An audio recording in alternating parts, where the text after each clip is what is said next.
So the title of my talk today is Spectrum of Futures, the Many Faces of Anticipation. Before I get into sort of the meat of the content, a couple of things that I wanted to do, just a quick personal introduction, to give kind of a history of how I got into the field of futures, and also, as you'll see later, because I'll talk a lot about the way that we think about the future, I think it's informative to see sort of the mental models that I've built up over time, which I think are both a benefit but also a bias, right? So started out really on the technology side of things as a mechanical engineer, as an undergraduate. I thought that's what I was going to do for the rest of my life. That turned out to not be true. Joined the energy industry and went from being an engineer into really being a business analyst, looking at major projects and analytics, and then found my way into corporate strategy. And at that time was when I discovered the field of futures and strategic foresight.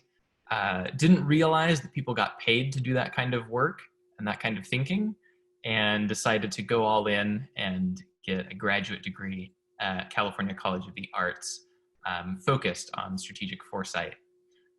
From there, I moved into the mobility space, really looking at autonomous vehicles and also other innovation projects for AAA, and understanding what might be valuable in a membership in the future. And then made a big move, I think, to Atlanta. Everything else was really in the San Francisco Bay Area, and that's where I'm from. Moved to Atlanta to join SunTrust at the time, now Truist, to lead the strategic design and foresight aspect of their accelerator studio. These days, I also stay relatively busy with being chair of Primer 2020, which was supposed to be in Atlanta. Our organizing team, for the most part, is still in the city. But I'll mention we have made the decision to take it virtual in light of the pandemic. So that will be in late June, certainly spanning the 24th and 26th. Now that we have more flexibility in the virtual format, it might be a few days longer than that. More details coming soon, but I encourage anyone who's interested to check out our website and watch for updates.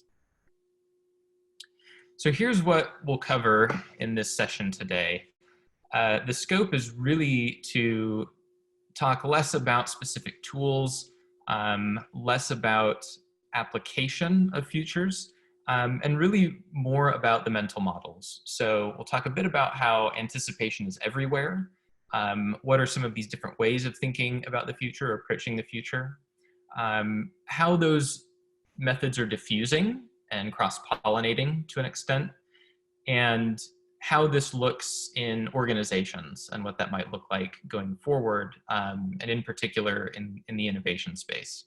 And then I'll sort of answer this question very much from my own opinion in terms of whether there is or should be a monopoly on the future, and what the role of a futurist is.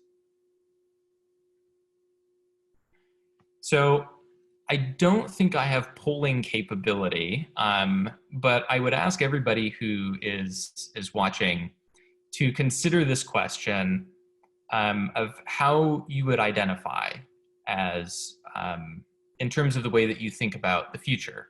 Do you consider yourself to be a futurist?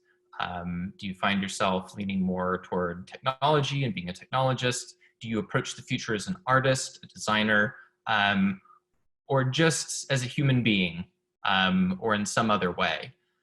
Certainly there's overlap, there can be overlap here, but I think it's a useful thought exercise to kind of say, which way do I lean, or which way do I tend to identify? And based on that, another question for everyone to ponder is whether you have a preferred way of thinking about the future. Can you identify it? Are there specific tools that you already use that maybe you tend to rely on more than others? Are there tools that you think are not very useful at all that you've seen out there? And why? Why is that your preference? right? What has led you to that point? So in terms of anticipation, this is really inspired by the work of Roberto Poli and others in the sort of field of anticipation science, and looking at the fact that, you know, as humans, we do have a tendency to think of ourselves as pretty exceptional in the natural world. But we find even at the level of bacteria, and what you see here on this slide is E. coli, there is a form of anticipation that occurs in terms of enzymes they produce in response to other chemicals in their environment. And so when they're exposed to one chemical in the digestive system, they actually start to produce enzymes to react to the next chemical that comes in that process without that chemical being present. And what researchers have found is that you can actually retrain E. coli over time to sort of lose that response. So it's this sort of anticipatory behavior at a very, you know, molecular level that kind of forms the basis for the way that life anticipates the future. At a higher order, we can think of animals. Oh, sorry, that went a slide forward. Animals who hibernate and exhibit other behavior, typically on a seasonal basis in terms of anticipation. The way that wolves, for instance, hunt is based on a form of anticipation. So it's looking a little bit further, a little bigger understanding, even if not a conscious understanding of the ecosystem, the environment, the system that they live in. Human animals enjoy anticipation so much that pretty much every game that we play involves anticipation.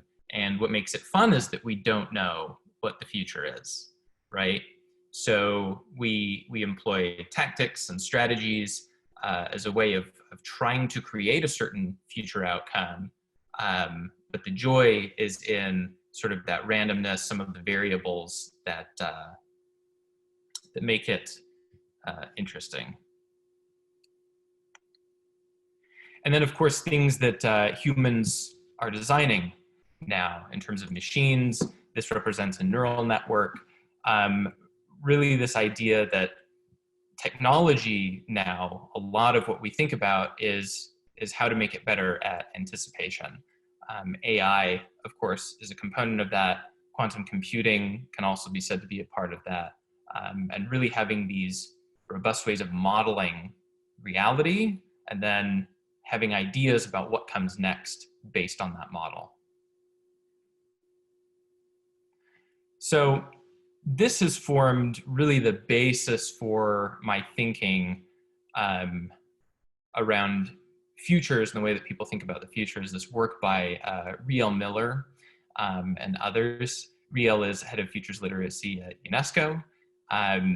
And this table, I've changed some of the wording to make it slightly less academic and hopefully a little bit more accessible.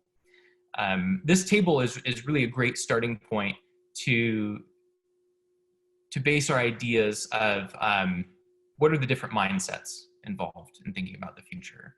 So how do we come to know that future? What is our approach to it? Is it really based on continuity and extrapolation versus something that might be more about discontinuity and transformation? Versus what kind of future are we actually working with? So at the very bottom, as we just discussed in terms of anticipation as it exists in the larger sort of biological world, there's this unconscious anticipation that occurs. But then as we move toward conscious anticipation, really when we're thinking about it, typically it's kind of for this purpose of preparation and planning, right? And then there's this sort of in-between space of anticipation for emergence and really kind of just exploring novelty, not necessarily something that we're going to act on or make a decision on, but something that is new and interesting. And so the way these two axes break down is sort of at the one corner, you have forecasting, which is very familiar to the business world in particular, which is very much about continuity and existing systems. And of course, forecasts are really meant to inform decisions, and they're meant for strategic planning. Then down at the other end of this is a sort of wisdom Tao being end of things that is about not necessarily doing something about the future. It's also discontinuous. And I'm going to talk a little bit about each of these in the following slides. So the forecasting approach to the futures is really concerned with megatrends, and it's quite deterministic. And so typically it ends up leading us to utopias or dystopias. It's sort of a form of fortune telling in a way, and tends to be associated with this idea of the colonization of tomorrow. So forecasting tends to implant in our minds these sort of baseline futures, and things that we sort of are meant to take for granted. That, okay, well, that's just the way the future is going to be. Destiny, which is still for like preparation and planning, but moves from continuity to discontinuity, is really sort of a fatalistic way of thinking about the future. So it's very much about preordained outcomes. It emerges from these entrenched myths that we have about the future. And really, it doesn't take very much imagination, right? It's something that's given to us. It's our fortune. And so we say, okay, well, that's just what's going to happen. I don't need to imagine alternatives. Creative reform is associated with most innovation activities. So this tends to be where I spend a lot of my time professionally. It's still very much rooted in continuity, but there is this aspect of adaptation to changes that may come in the future. Resilience really speaks to, I think, the risk side of this mindset. And there is a very strong link between thinking about risk and thinking about innovation. Typically, the impetus for most organizations to really be concerned with innovation is they're scared about the risk associated with not innovating. And so it tends to have this sort of positive outlook of we're going to make a difference. It might be about, we're going to save the company.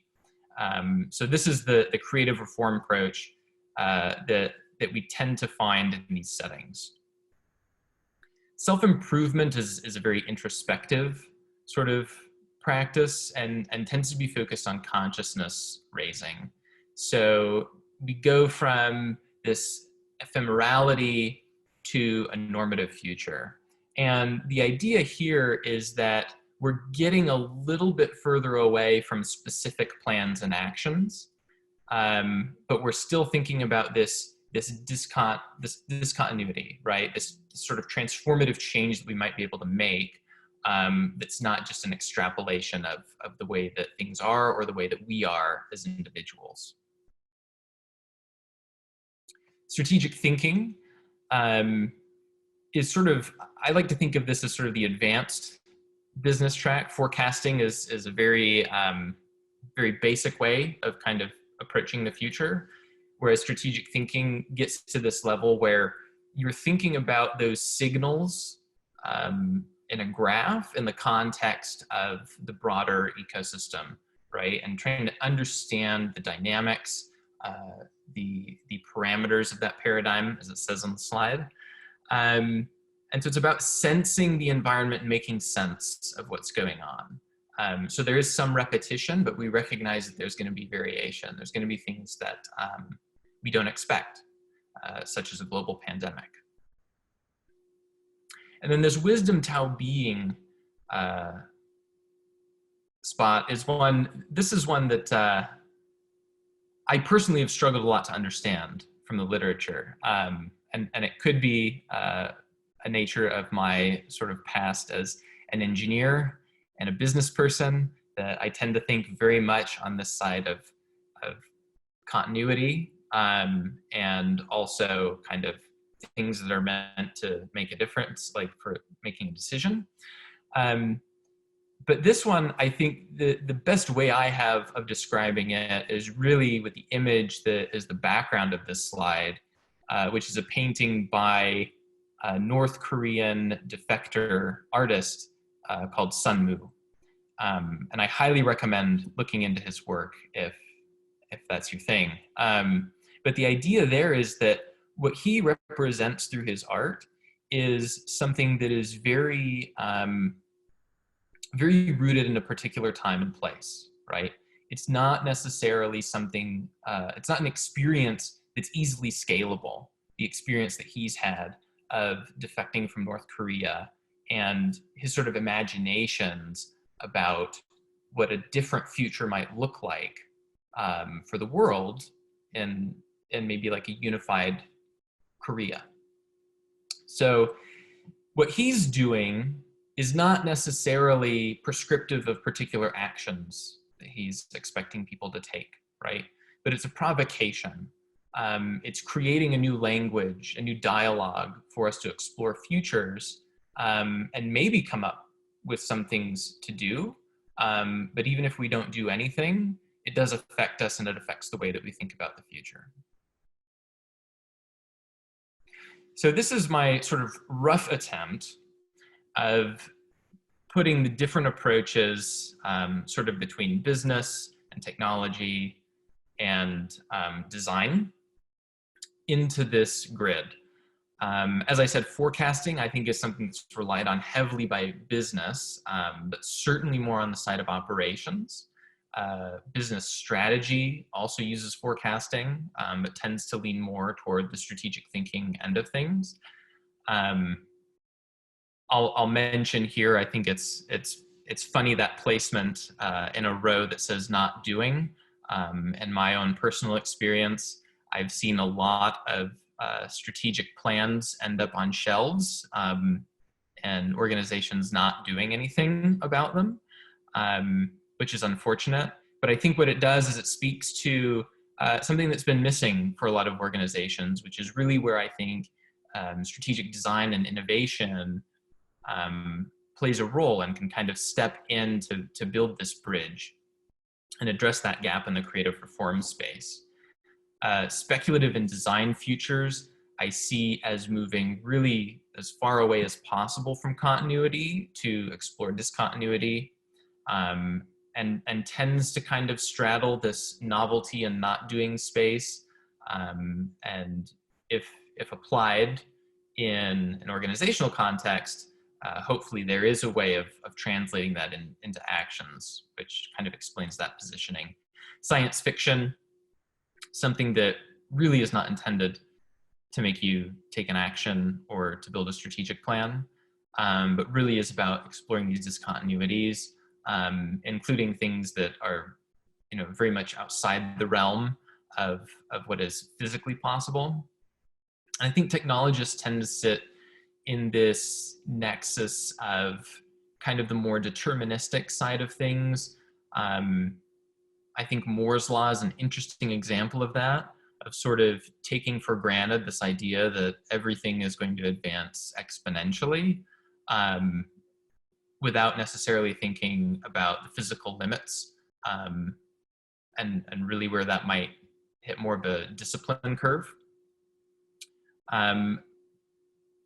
But even with the placement of these bubbles, I think it's interesting to consider the fact that, for instance, science fiction inspires a lot of technologists, it inspires a lot of designers.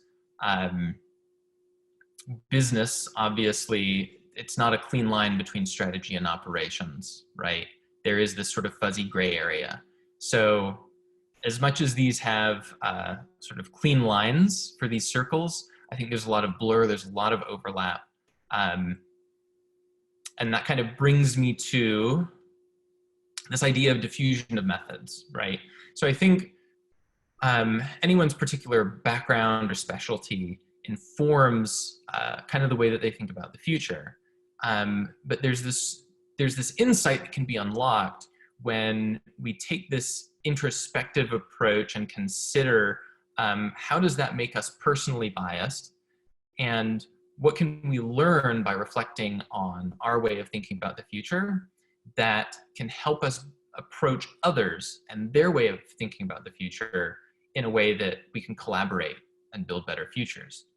So I think, and I'm happy for anyone to disagree with this, but I like to think that probably within the last decade or so, we've really started to see a greater diffusion of methods across disciplines, in particular in the future space, between strategic foresight, design futures, science fiction, and others.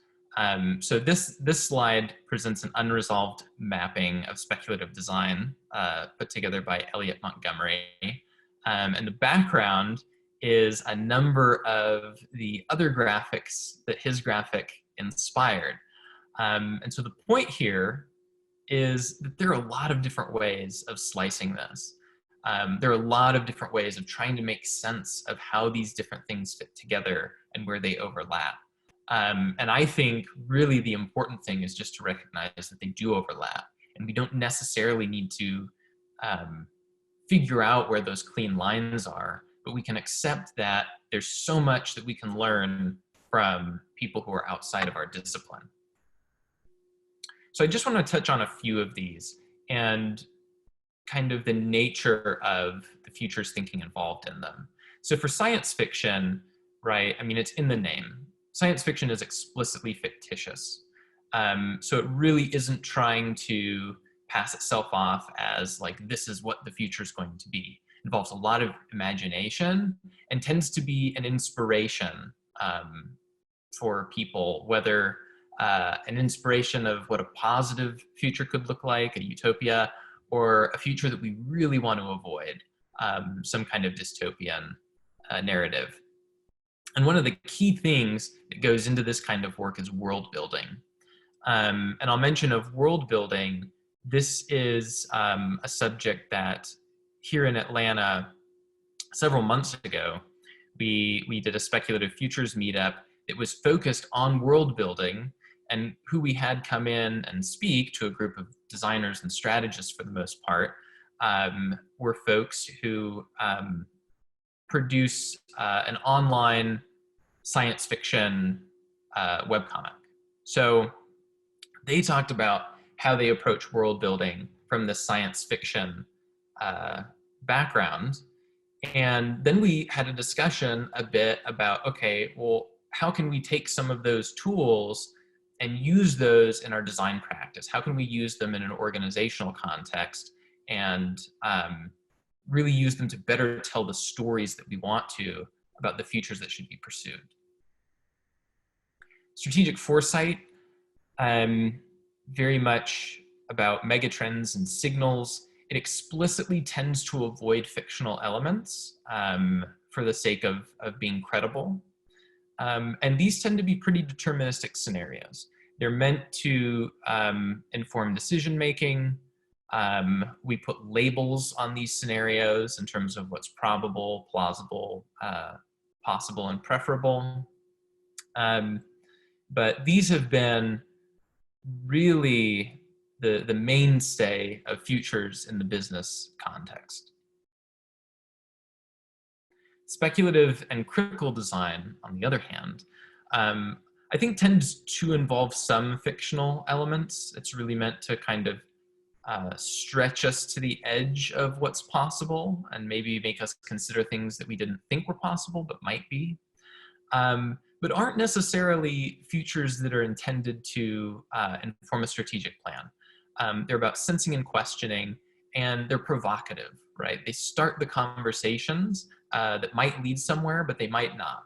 But in any case, they're meant to make us think about the future differently.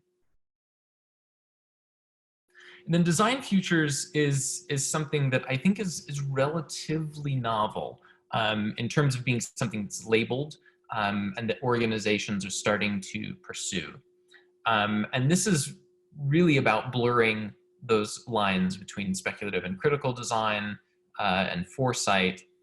And it's about sensing and proposing, right? And so we come up with these provocations, but it's meant to take us somewhere. This is meant to inform a strategic plan or decision. But it's not just about, okay, here's a new product we're going to put into market. It's about what is that product going to mean in the market? How might people use it in different ways? What are different ways that we can think about an existing service that we might offer as a business with a totally different flavor? And so the background here is from a project that was done by Method called Method Money. And so someone who works in a bank, this is particularly interesting to me. And it's really about rethinking the role of bankers almost more from a healthcare context, right? So some of these titles in the background are bank general practitioner, financial behavioral therapist, well-being financial mentor. And so recognizing this link between people's health and well-being and the status of their financial situation. And so what happens here is we're still trying to avoid fictional elements, but we're putting some things out there that are about how might this system transform? How might it be completely different from what we would expect today? So I promised I would talk about this, and so I'm going to hit on it really quickly. The innovation imperative. So I have spent a lot of time recently thinking about innovation, particularly in the realm of frameworks and structuring it for organizations. Truist, as some of you know, is a new brand. It comes from the merger of SunTrust and BB&T. So we're a new financial institution, and we're bringing these two different organizations, similar cultures together, but it's a lot of people who didn't know each other before. It's a lot of figuring out how do we work together in a new organizational context. And while we're doing all that integration and coming together, figuring out how do we, what are the different activities that we should be doing in order to prepare ourselves for the future? How do we innovate? So just a few thoughts on this. One is just that change is inevitable, right? But innovation is not. So your organization is going to have to adapt. It can resist changes in the external environment, but that's going to lead to consequential changes, whether the organization likes it or not. So innovation is a particular strategy for dealing with uncertainty and dealing with the future. The other thing here is that novelty today becomes mundane tomorrow.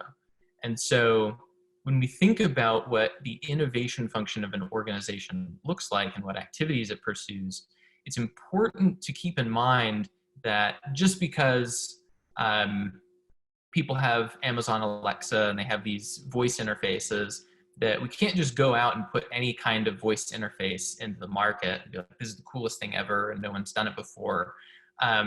Because at a certain point, it just becomes mundane, right? And it's just something that people have in their house and they're used to it. And any kind of friction that occurs in that experience, the forgiveness goes away, right? So you have to think on a longer term time horizon about what some of these innovative or novel things might look like when it's just a regular part of the fabric of life. So the question becomes, can futures literacy in particular help to de-risk innovation? And I think that the answer is yes. One of the methods that we have been using, sort of experimenting with, and I think I would say having good results with, is this concept of design road mapping. And there's a book that goes along with it. I highly recommend it. Leon Simons put this together. And so we use this in tandem with our more traditional design practice. And the idea here is to, sort of like everything we've talked about, is we're pulling in these techniques from other disciplines and other mindsets, right? So we're getting the maybe more traditional futures mindset of coming up with future scenarios, doing the trend research and future visioning. And we come up with some visions of the future, and maybe one that's preferable or one that we think is interesting to explore further. And then we bring in sort of the voice of the technologist and think about what are these technologies that are emerging? What do we think the timelines might be? And are there opportunities for us to use some of them early and really prove the use case, right? And then that can lead us to having this time pacing along a roadmap. And then with this design roadmap, we can link those activities, tune the constraints from the business perspective, and we come up with this more complete design program roadmap. And so what this has allowed us to do is get away from, for instance, just looking at what everybody else is doing or what fintechs are doing and saying, oh, like we should do that too, or we should come up with a way of competing in that space. And really from a strategic perspective, you can imagine when you're developing something that's similar in some way to what's already out there, you're entering an already competitive field, right? And so what you want to do is you want to look for something that you can design in the present that is this first stage, like an MVP, you can get out the door, but you're not doing that just to have something else in the market. You're doing it with this clear view of what the future might hold and when, and these different phases of what you're going to develop. Now, of course, when you do this exercise, you'll come up with what it looks like for your particular moment in time. And one of the things that's always a challenge, always kind of a battle in organizations, is really kind of maintaining this openness that, hey, it's a roadmap, but we have to be revisiting this all the time. It's going to change based on the signals that we're seeing, based on major global events, perhaps, in terms of the priorities or the ways that we actually design particular interactions. So where does this start in an organization? Is it something that corporate strategy should own? Is it something that belongs in the design department? Is it something that HR owns in terms of building a leadership competency? My answer to this is sort of that it's all of the above, ideally. But for any particular organization, it's identifying where is the spot where you have the champions, right? Where's the spot where you can start to grow it, build the coalitions internally, and then start to spread it. So I'll say at SunTrust, when I joined, it was very much something that was coupled with strategic design. And from that, we engaged with the corporate strategy department. And now corporate strategy is very much on board. And as they champion it, along with the design organization and the technology organization, it becomes more important as a leadership competency. And as soon as your leaders are expected to have that competency, it also is an incentive for everyone in the organization to become futures literate. And we've approached the futures literacy side really in every engagement that we've done with lines of business in the bank. When we have them in our space and we're taking them through a workshop, we spend some time on futures literacy, and we spend some time on these different ways of thinking about the future, and really just trying to give people the tools so that they can take them and actually work with them themselves instead of expecting that they're going to need to come back and get our guidance and expertise every time. So this is a painting of Martin Luther, and forgive this analogy, but this is the way that I've come to think a little bit about the democratization of futures and the role of futurists.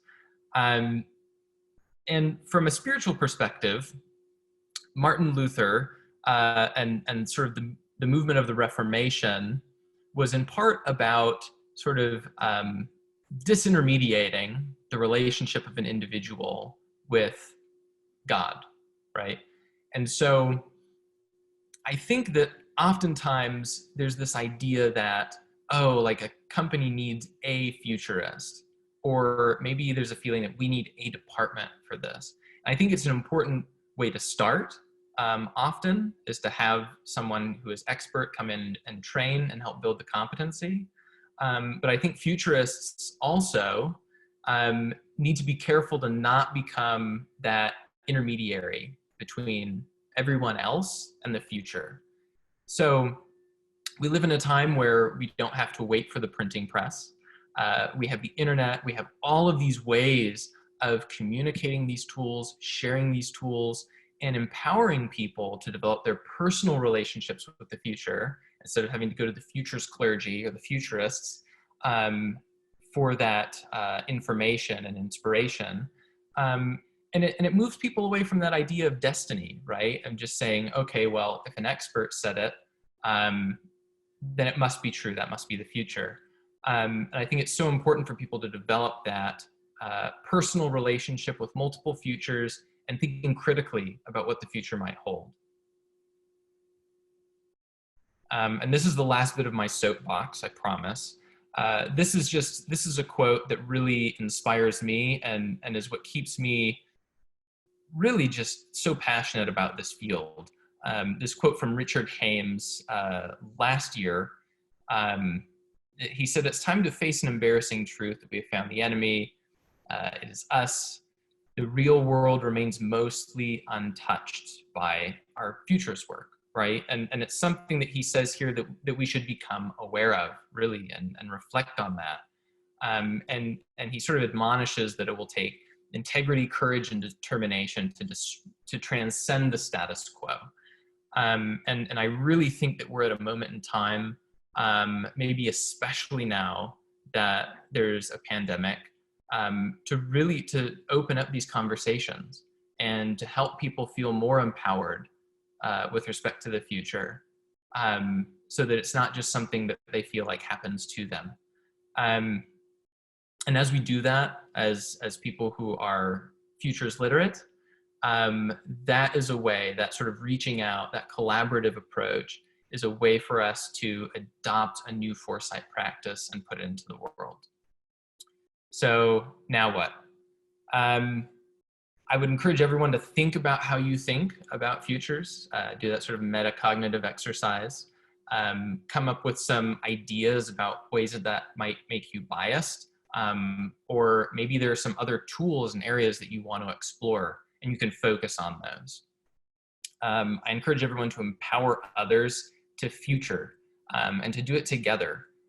It's really, I think, it's so much more interesting and so much more insightful when this work is done as a team sport, as opposed to just a sole genius, so to say.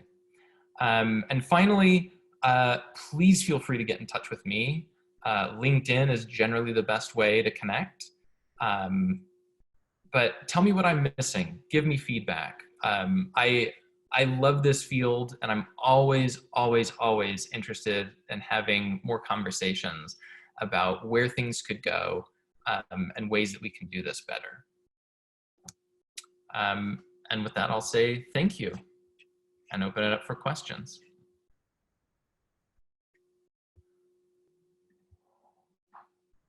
Okay, there we go.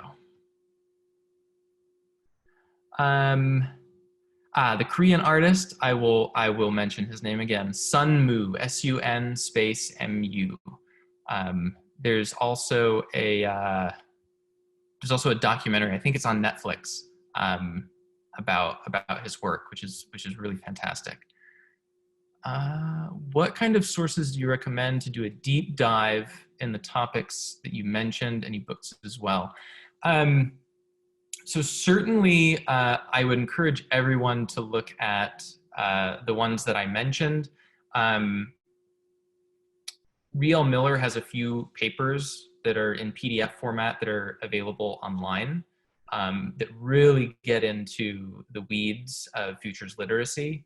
And it's really just really great inspirational stuff. Talks a little bit too about work that they've done at UNESCO related to that. So you get a little bit of the applied nature of the work that they're doing. Certainly Design Road Mapping by Leanne Simons. Those are, I think those are probably the top two, at least for this content.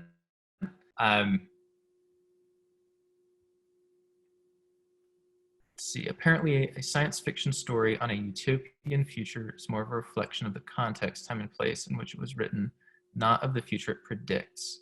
Considering we are in a crisis/pandemic, what kind of sci-fi stories do you imagine will emerge about our future? Ooh, that's an interesting question.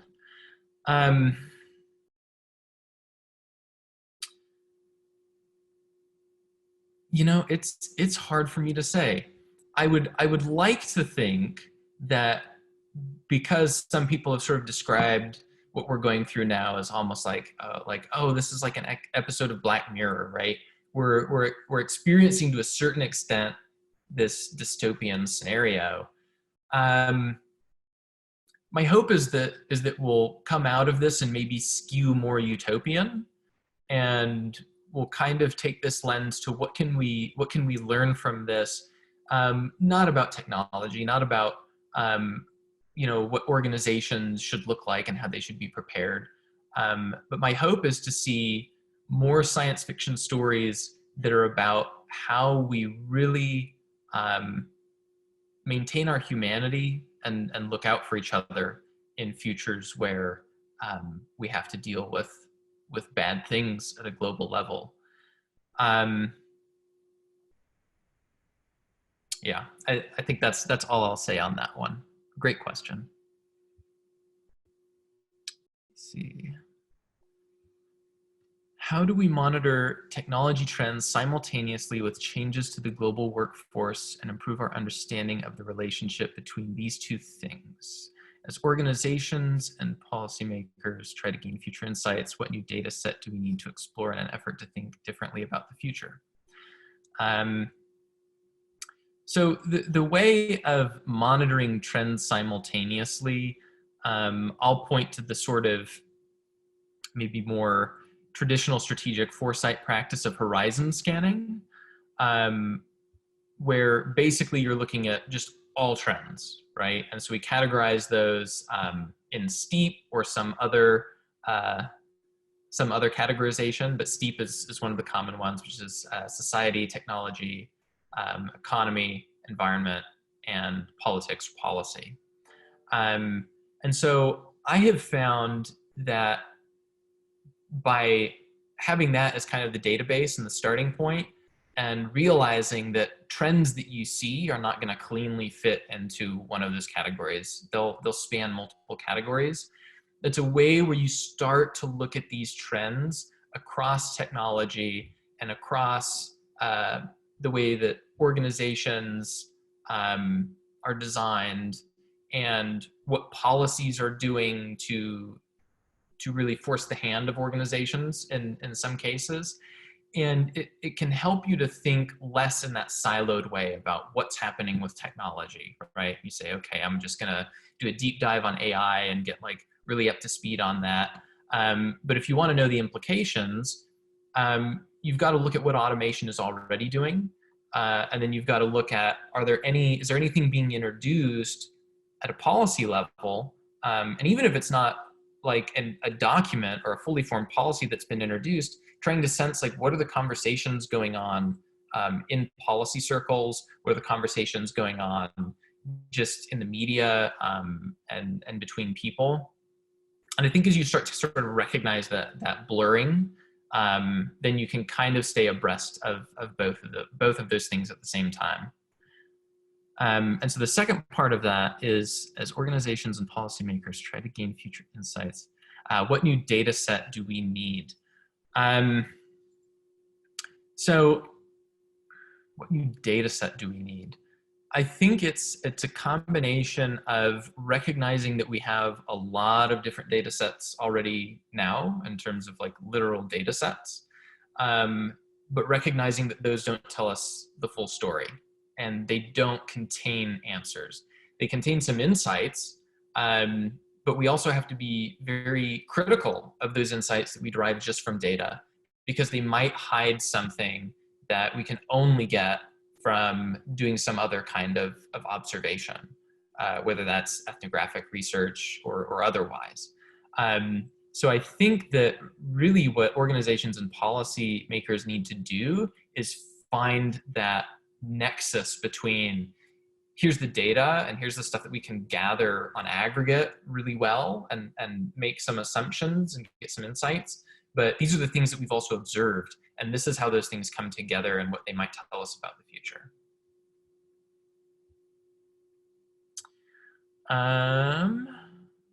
Do I have a Twitter account? Yes. I believe my Twitter handle is, can't believe I'm like questioning this right now, Progettista, which is Italian, Progettista.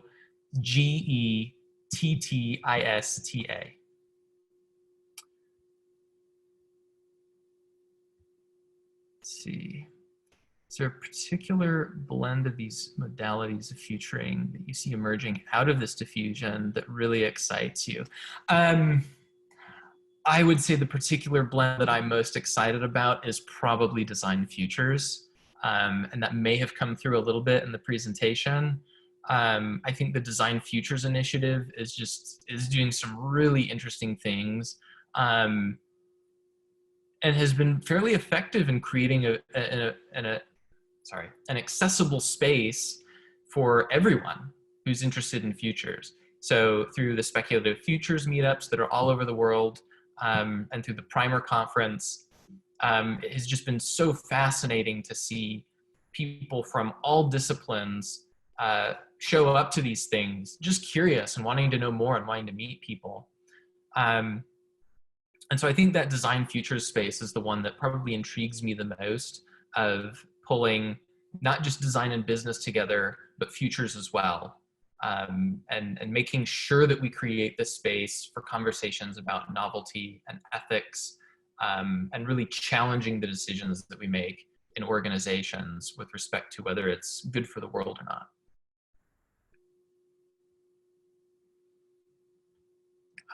Organizational design and teamwork. What kind of team model structure makes a team agile? Actually don't know that I'm particularly well equipped to answer that question. I think in general, it's having what is referred to sometimes as a well-balanced team. I think where you lose agility is when you don't have the right voices on the team early enough in the process. So the way that I think of it really is that you want to have those important voices from all the different pieces of the business. One thing that I've proposed at certain points in my career even is, why don't we bring in some of our critics, right? Why don't we bring in people who hate us as part of the design process? Not necessarily going to be on your agile team, but really it's that question of how do we get that right representation, so that when we have these conversations, we get all of the most salient insights from the very beginning, and we can keep those, right, hold those in play as we design the solutions, as we work through the different increments, right, of the agile process. Yeah, that's I guess what I'd say on that one. All right, I will take this next one. Have you seen any particularly good examples of immersive technology / projects that help the public / consumer / citizen develop futures literacy, either individually or in groups? As far as immersive technologies are concerned, you know, I think a lot of the work that has been done in the experiential futures space is really where I would look for that. So work that Jake Dunnigan and Stuart Candy have done over the years, and even just those projects that they've inspired or have come out of graduate programs that they've been involved in, I think are really interesting examples. Some of which have been put into public spaces as what they've termed guerrilla futures, right? I don't know that it necessarily helps people to develop futures literacy. I think that it helps the public it provokes the public. It raises a lot of questions for them, especially when they see something that is an artifact from the future that is sort of presented as something that exists in the present. I think they're great ways of starting that conversation about futures literacy, certainly. In terms of projects that help develop futures literacy itself, obviously what UNESCO is doing, I think, is very is a great example. But beyond that, honestly, not a whole lot of things come to mind in terms of really kind of addressing all of those different bits. I think there are people in every part of that space, though, who are doing really wonderful things, whether it be foresight trainings, whether it be a design futures training. I think that right now we're doing a good job of trying to get these tools out there, presenting them in a way that's accessible. But I personally would love to see more projects around kind of, again, at that more meta level of these are the different ways of thinking about the future. And this is how they come together. This is how they interact. And this is how to be aware, self-aware, when we're occupying one of those spaces versus another. Because again, I think that can be so valuable in understanding our own biases and the biases of others. And when we do that, it just creates a better space for us to come together, to understand one another, and to create better futures.